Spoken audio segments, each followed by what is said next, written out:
Do you sometimes look at your feed on Instagram, see all these beautiful, Polish, extravagant Instagram reels and posts, and you're wondering how would you ever be able to do that, to keep up with that? The good news is you don't have to. You are not an Instagram influencer. You have clients to see, students to teach. You have a full other life and business after all. If that's you, you'll love today's guest on the show. I'm talking with Molly Cahill about how to feel less burned out and overwhelmed on Instagram. What should you post and all the things.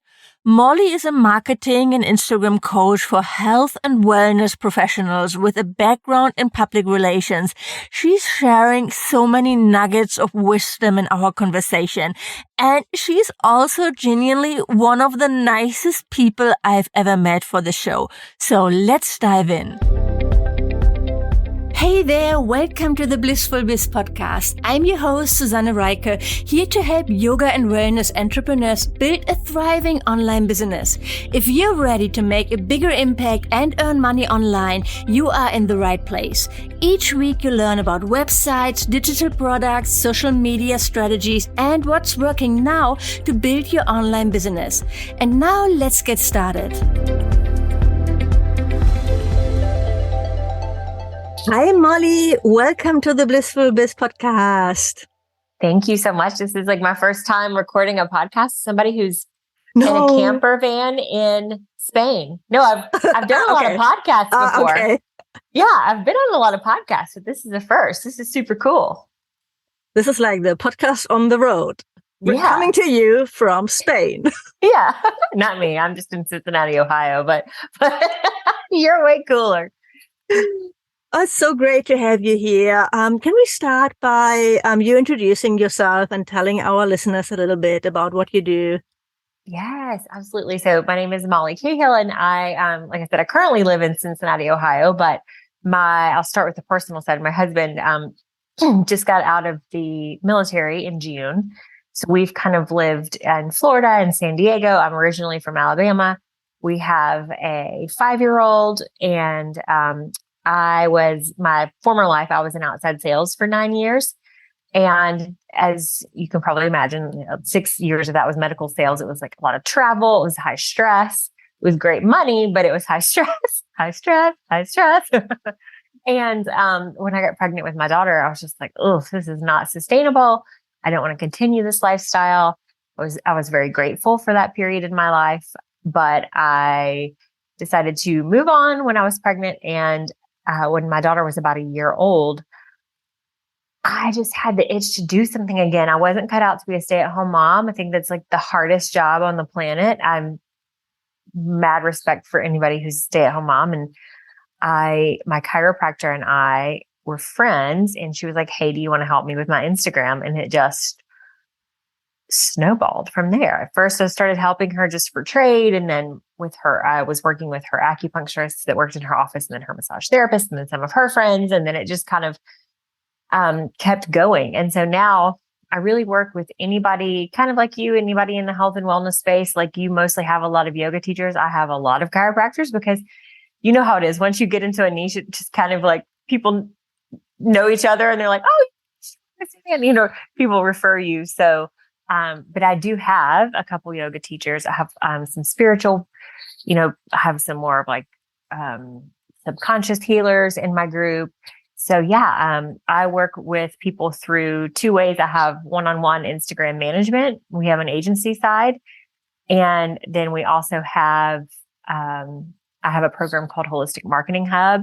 It's not a course per se, because you get one-on-one support as well through monthly calls. And then you also have like this huge copy and paste content library. So if you're like, I don't know what to post on Instagram, you can probably find something in the content library. There's everything health and wellness related in there. So yeah, that's it. That sounds like an amazing program. Yeah, I love that. And did you know, I've actually been an exchange student years ago in Monroeville, Ohio.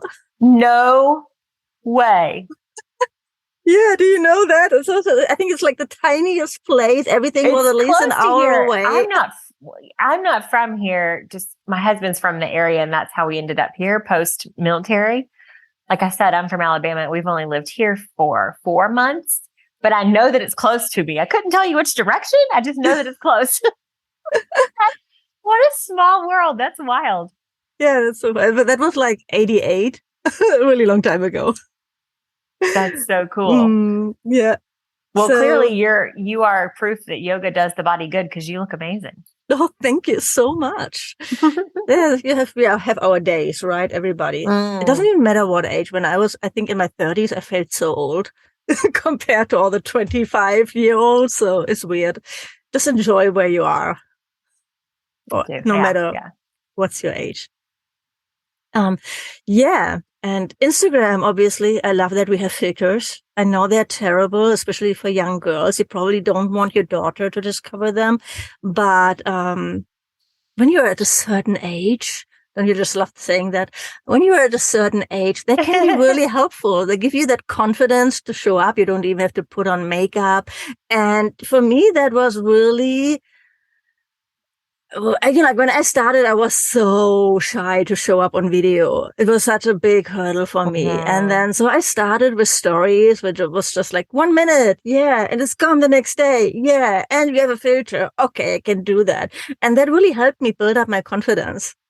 That's a great tip. Did you struggle with that too? Or is it like easy for you? I did and I didn't. I have a very extroverted, like outgoing personality. Like I was a cheerleader. I did like pageants and stupid stuff like that. Not that I wasn't always nervous doing it, but I still, when I first started, was like, this is so dumb. Like, this is so self-indulgent. Who wants to see me talking on the camera? Like nobody, like nobody. I don't think anybody's just like, oh yeah, this is like a normal part of my. I mean, I think probably like for the new generation, it's not a big deal at all. But I think, I mean, I'm 36, but even for me, it was like, this is so weird. Like talking to the camera, I feel so stupid and narcissistic. But then eventually you look around and you realize this is marketing in 2022. I mean, we don't have yellow pages anymore or something you could, buy an ad and, this is everybody's doing it. It's not always a good thing to do what everybody else is doing, but seriously, I mean, it is the way of the future. So, but I love your tip about starting with stories to get comfortable. I'm going to have to use that. I have some other tips as well if we want to kind of start there. Oh, definitely. Yeah. Let's dive into all things Instagram. You're the expert here. And I would especially love to talk about really, like so many of my students, of my followers, I see that they're stuck like with, I don't know, around 1,000 followers, maybe a little bit less. And they don't really see results from Instagram. So, and then they, stop showing up. Or posting, right? So what is your approach there? What do you tell them? How much time do we have? No, I'm just kidding. So the first thing I always find out, it is, I honestly, I'm trying to think of a time where this was not the case. Whenever I see that as the issue, it is almost always because you're only doing the things that are, let's call it forward facing on Instagram. So you're just doing the posting. I'm posting consistently. I don't understand. I'm posting consistently. I have found in my experience that there are so many things that you can do on the back end in the background that don't necessarily scale. And I think that in the online business space, and maybe you disagree here. I don't know. Maybe this is like a controversial take on this, but I feel like the scale is such a buzzword that is used in the online business space that people just expect that they're going to start this online business and all of a sudden just boom, like it's just going to take off at scale. And I'm like, oh, that's not really how it works. You have to treat your online business just like you would treat if you were opening up a yoga studio down the street. Like you still have to do that relationship building, that one-to-one work that isn't sexy. It doesn't scale.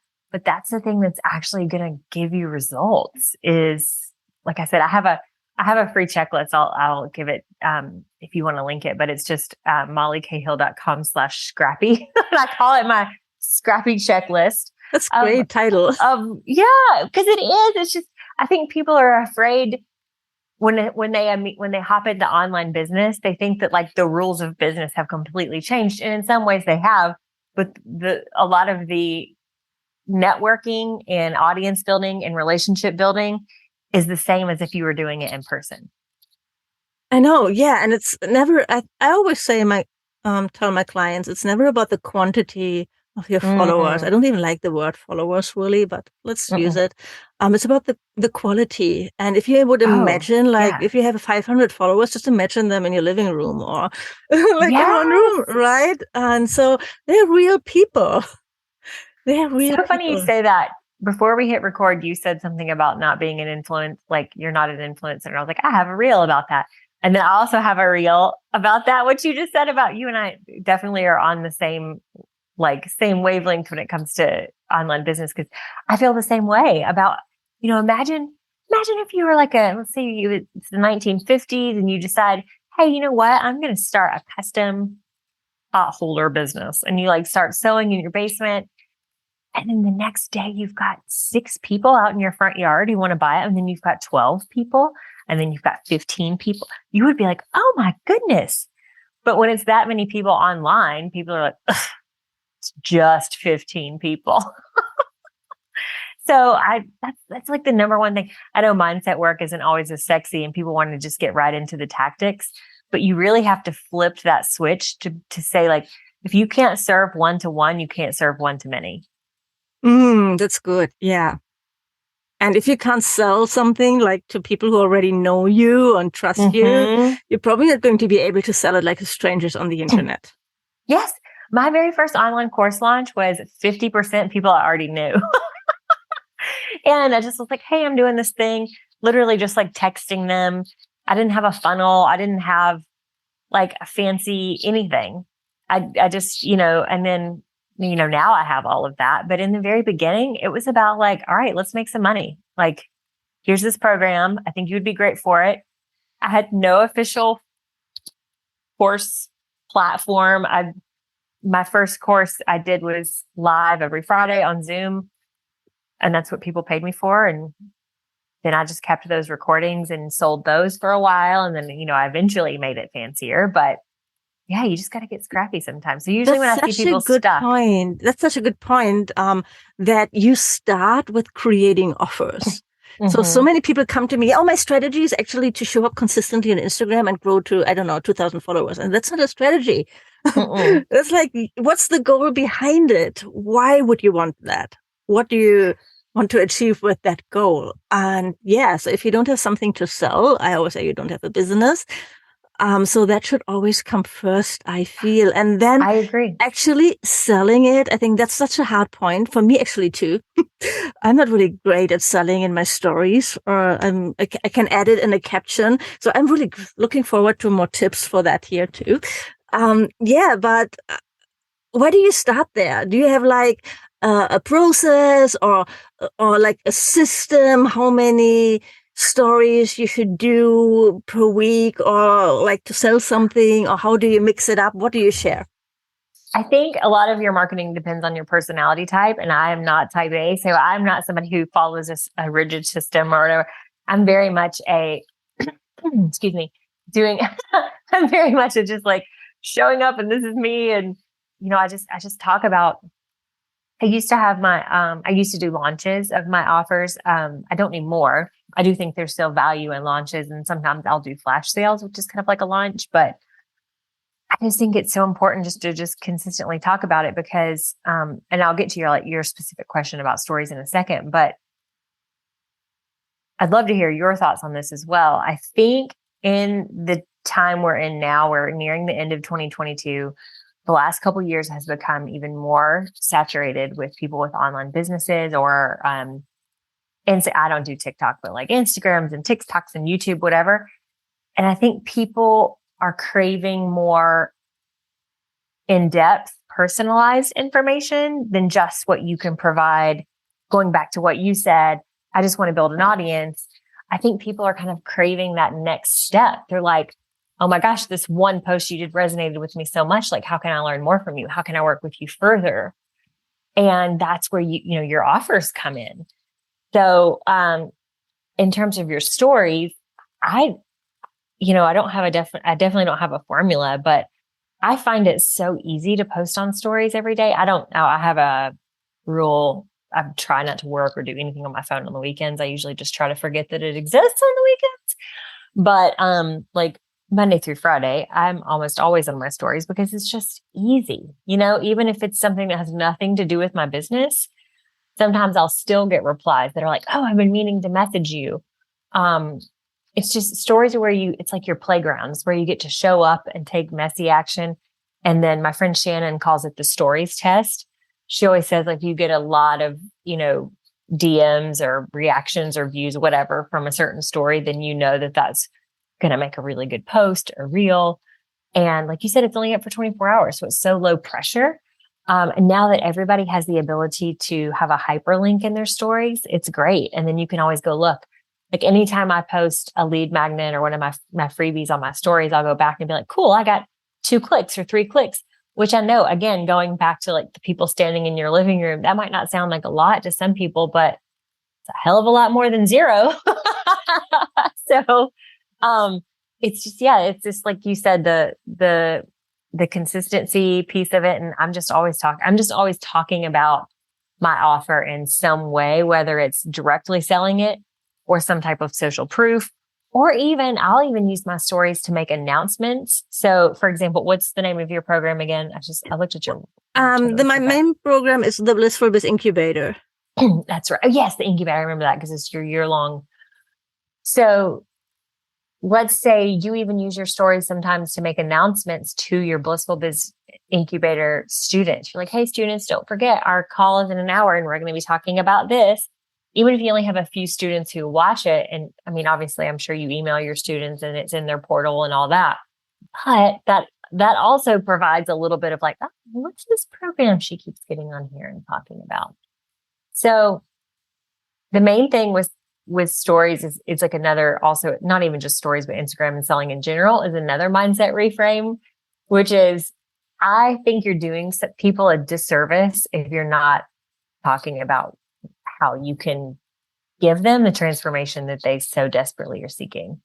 That's such a good point. Yes, definitely. And we probably all should be talking so much more about our offers and the value that we provide with those offers. Yeah. It's just. Yeah. And if it makes you feel uncomfortable, then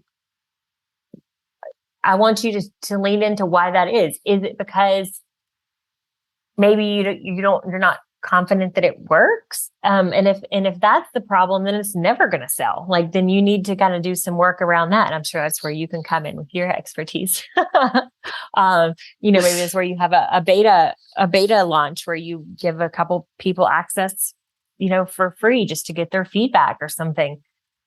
For me now, I'm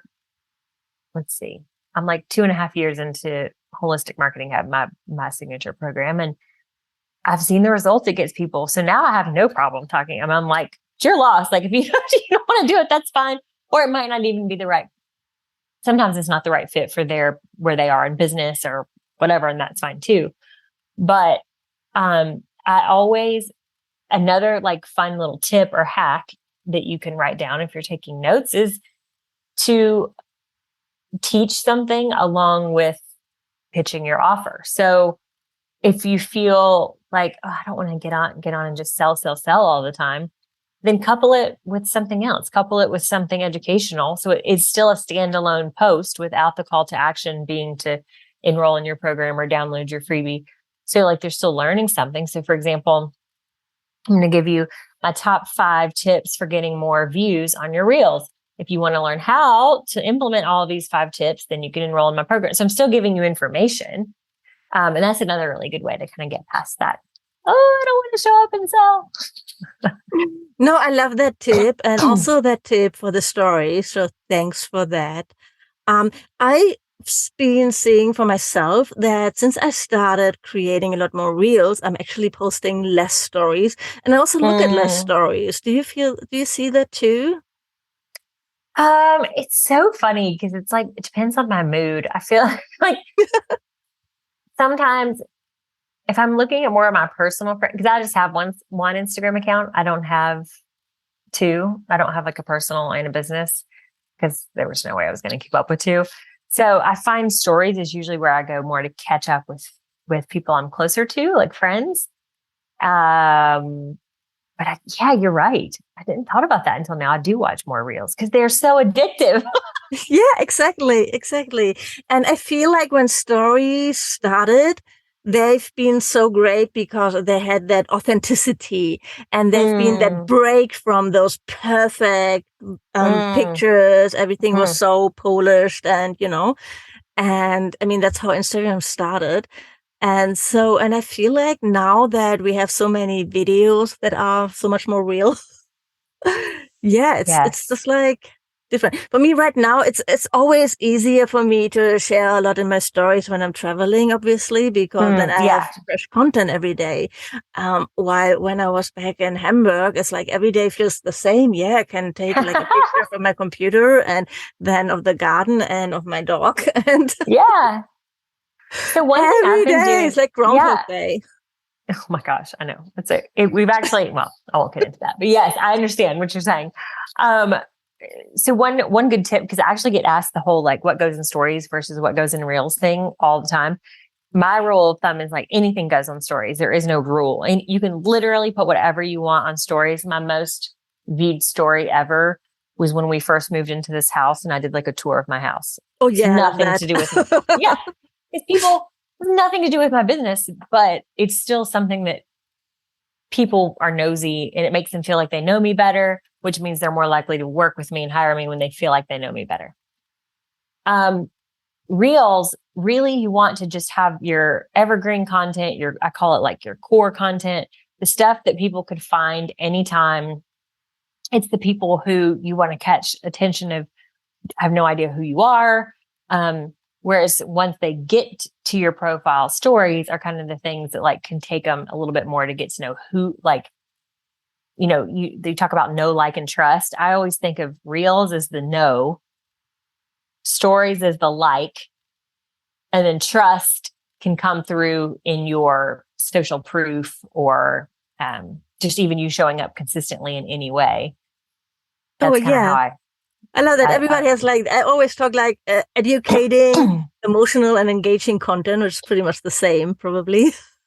Yeah. I have I kind of have a unique way I teach content rotation. I don't know if you want me to talk about that. About, yeah, let's definitely. I have like a content rotation strategy that I've Okay. kind of honed over the years. Okay. Yeah, Managing definitely accounts. share it. Give it to us. I think it's easier for people. Maybe it's just my brain, but it's easier for people to wrap their head around it. So I think everything kind of falls, you hear people talk about content pillars a lot. So to me, content pillars really are effective for like your educational type content. But I look at these kind of 6 overarching content themes that encompass all of like the know, like, trust. And each of them have their own purpose. So I also have a free download for this that I can give you if you want it, but We add them all to the show notes. Yeah. And I'll have examples and stuff linked. So I'll start with the easy one, which is the educational theme. That probably needs no explanation. That's your core content, teaching people something. The second one is engaging, which sometimes this may or may not have anything to do with your business. Its sole purpose is to get likes and comments more than like website clicks or like the things that are actually going to convert more to a client. This is simply the what I call algorithm juice category. That might be a funny meme. It might be I can't help myself type prompt. You see those a lot in Facebook groups. If you're active in Facebook groups, one I do a lot that always, like if my account ever needs CPR and I'm like, ooh, my engagement's down, I'll comment the last 3 things you bought on Amazon, no cheating. And like people can't help themselves. Like they have to respond. So that's my engaging category. I also put like inspirational quotes or like fill in the blank. That kind of all goes there. My third is the social proof theme, which is, reviews, testimonials, screenshots a client has sent you. Literally me taking a video showing I'm on this podcast with you, me taking a video showing I'm working with the client, showing you do the thing you do, getting people results. So that's the third. So we've got educational, engaging, social proof. The fourth is community or referrals. So if you're online only business, then you can look at what are some other Instagram accounts in your niche that don't do the same thing as you do, but they're complementary to what you do. And doing a whole post dedicated to just like tagging them and showing who they are and just kind of collaborating with other people. The fifth one is sales. So we obviously know that's a direct invitation to work with you in some sort. And then the sixth one is personal. So that's just like, your fun facts about you, a story about how you're traveling around in your camper van, like all that kind of stuff. So I have found if you kind of make sure those 6 themes are always incorporated into your overarching content plan, not in necessarily 1 week, or just maybe like if you zoom out and look at the whole month, those are kind of all of the little aspects you need to touch on. And some of them can overlap, right? So you could have a social proof post that's also a sales post. I'm not saying they have to distinctly stand alone, but those are kind of all the emotional touch point themes that I have found make a well-rounded profile. I love that. I think that's amazing. Great tips. So thanks. And yeah, and you said, so there's a freebie, so people don't have to write it down. Nope. Great. Amazing. Yes. Yep. I have a whole freebie with examples you can link to and all that jazz. Do you always plan it out? Do you create like a content calendar, or how do you structure? I think you need to lean into your own personality there. I'm not somebody who, we manage, we're up to like 24 Instagram accounts that we manage. So obviously for them, we plan out everything for the month and we make sure we've hit all of those 6 themes, as well as, I didn't talk about your anchors, and your anchors are really like, I'm not somebody who likes social calendars with national holidays or national days, because I think that's filler fluff. Like, I don't think it does anything for your brand but if it's a national day or holiday that's like relevant to your business, like if you have like National Yoga Day or something, that's what I map out first. Or if you're going to have a special event or something that's timely, I use that as kind of like the anchor. And then we plan those 6 themes around that. We use Planoly. I don't know. What do you use? Yeah, I know Planoly. Yeah. Mm-hmm. Yeah, we use Planoly for our clients, obviously in Canva. For me, I usually plan out for people who aren't people who like to plan as much in ahead of time. I always have a bank in Planoly of my more like evergreen core content, testimonial, like stuff like that. That's not ever going to go out of style. I don't know. Style's not the right word. And I have that for the days I'm not really feeling creative. And then, for the days I am feeling inspired and creative, that's when I'll do like hop on a trend with a reel or something like that. But I'm not a big trending person typically. Sorry, I didn't mute myself quickly because I was coughing. No, I'm just my whole family's just getting over a cough. So I hear you. No, I'm not getting over a cough. It was just like something in my throat. I'm healthy, thankfully. Thankfully. No, I'm the same. I try to schedule what I post on Instagram every Monday. And so I just sit down, what's my podcast episode of that week? And then I just write the caption. I just start with writing the captions. Yes. Yeah. And then in the ideal world, I would also film all the videos on a Monday or the reels, but I never get around to do that. And create all the quote images and like in the end, it always ends up to being a little bit spread out over the week, but it's so much easier when I already have like the captions or the plan. This is like the post for each day, basically.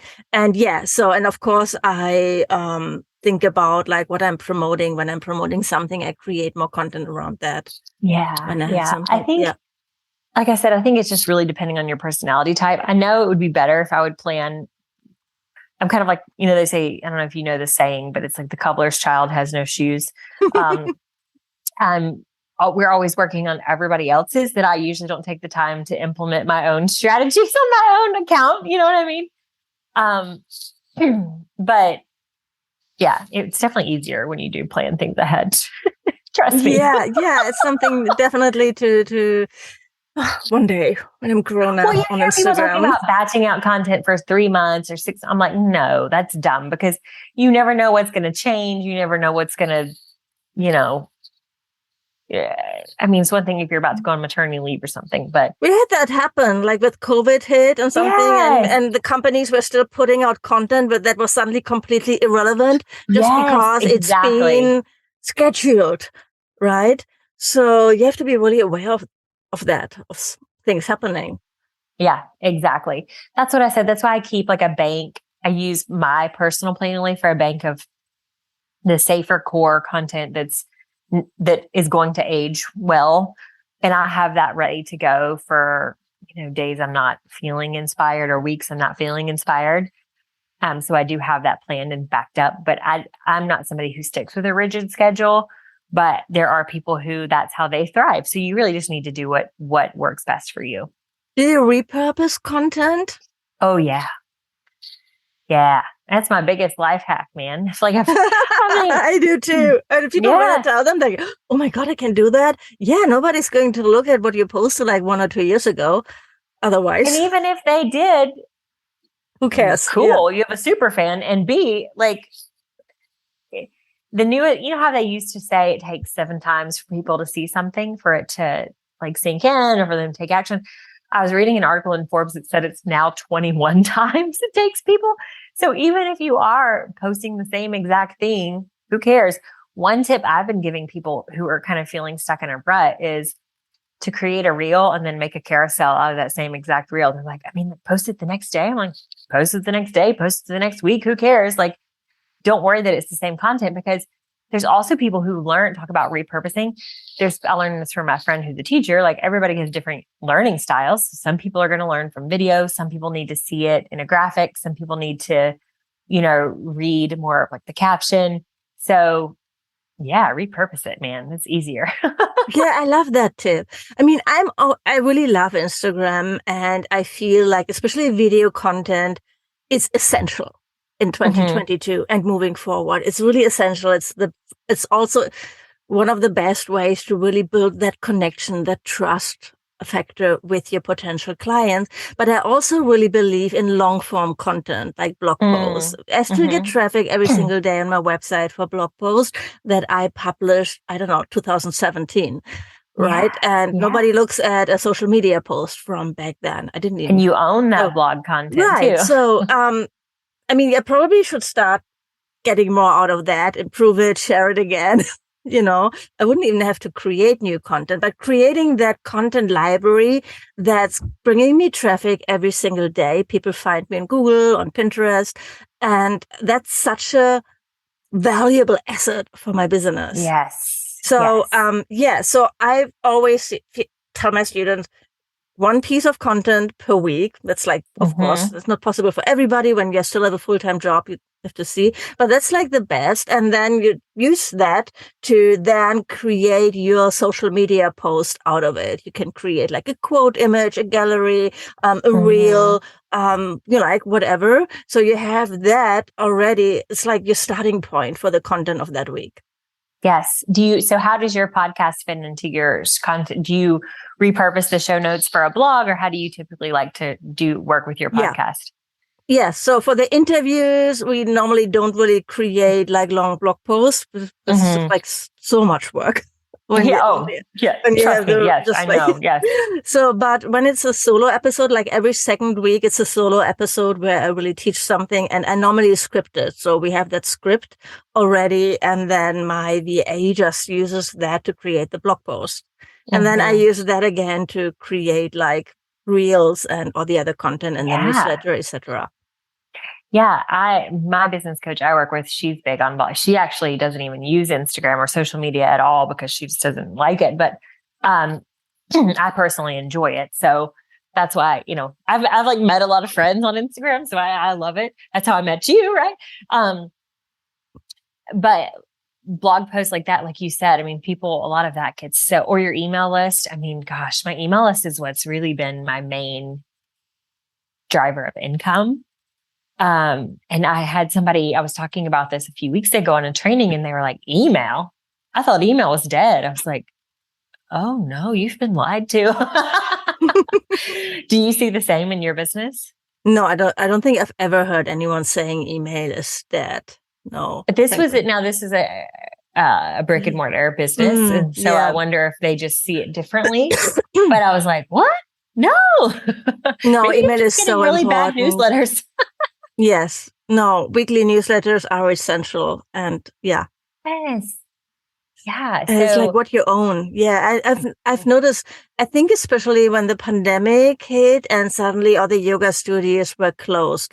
And so a lot of yoga teachers, they set up their own Zoom classes and they realize how difficult it is to get in touch with students, with people, because they've been relying on the yoga studios, and the studios own, like they have the emails. Yeah. But not the teachers. And then suddenly, I posted on Instagram, but nobody saw it. Yeah. Right. So, wow. they started, a lot of them really started growing and building the email list since then. Yeah. Well, good. So one tip, if we want to talk about email and blog posts when it comes to Instagram is,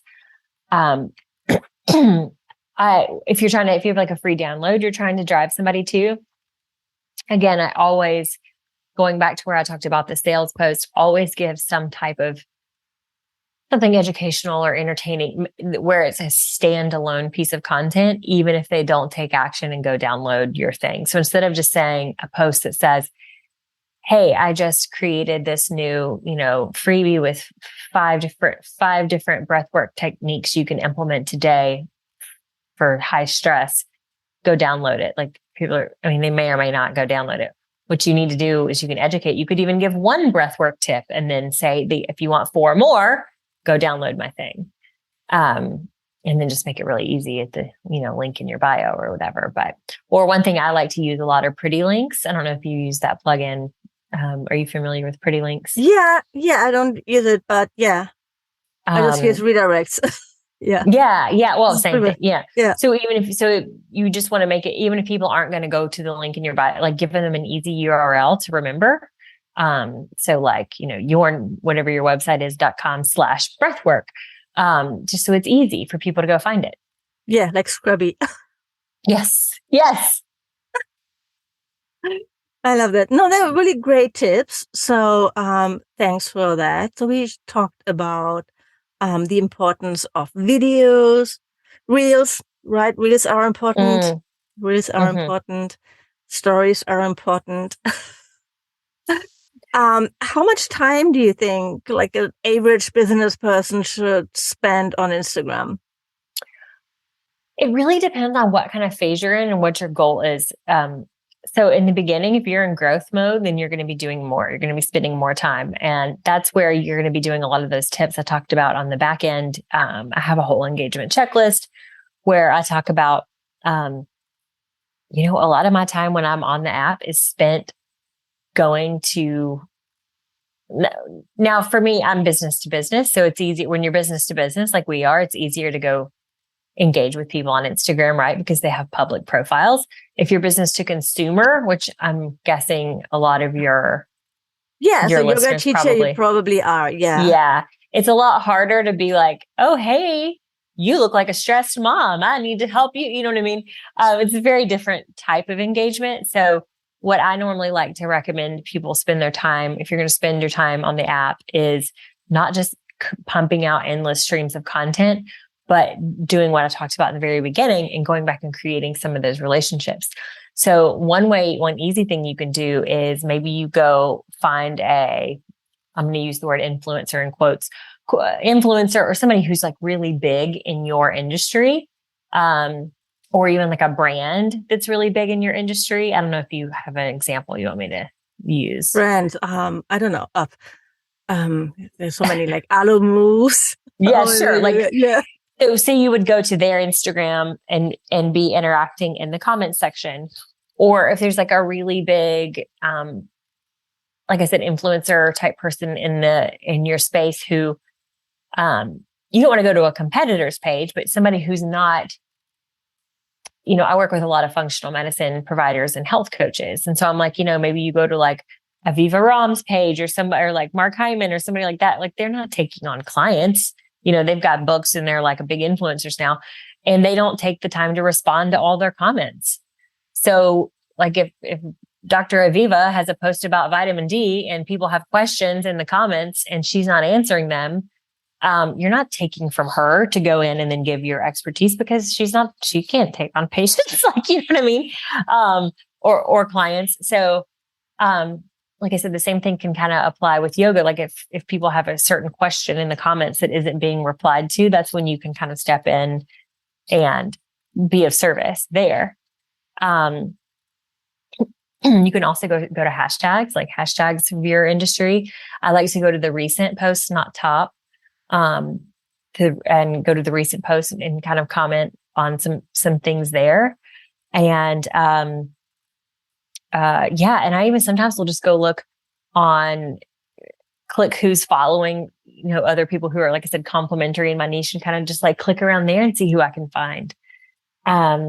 Or sharing some of those complimentary businesses to your stories are always good, and tagging them, because then they'll retag you. Those are all really good ways to draw people into your world, your Instagram I love world. those tips. Yeah. Actually, now I know why this other coach is always commenting on my posts. Well, it's not because she likes me so much. Well, again, maybe that too, hopefully, but yeah. Yeah. You don't want it to be somebody you can like.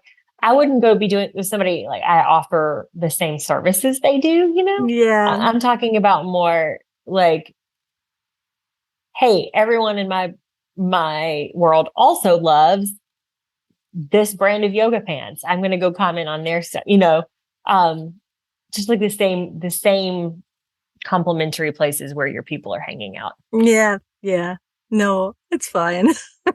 Well, thank you so much. It was really, really great advice. Super helpful.